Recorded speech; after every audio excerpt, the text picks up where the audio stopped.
গদ গদ করতেছে টিয়া। এই আব্বা আমরা তো 3 মাস ধরে কিস্তি না কিস্তি তো বাইরে বই রইছে।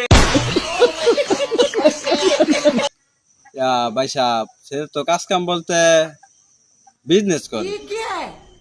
স্যার বিজনেস কি?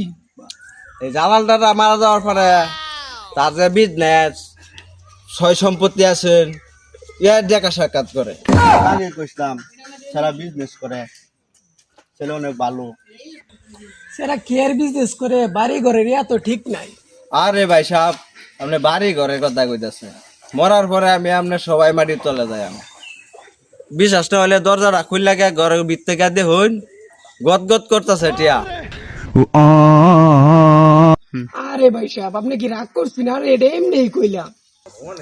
এই আব্বা আমরা তো 3 মাস ধরে কিস্তি না কিস্তি তো বাইরে বই রইছে। এনো ডেক নিতে সাগা এরা নিতে সাগা আপনি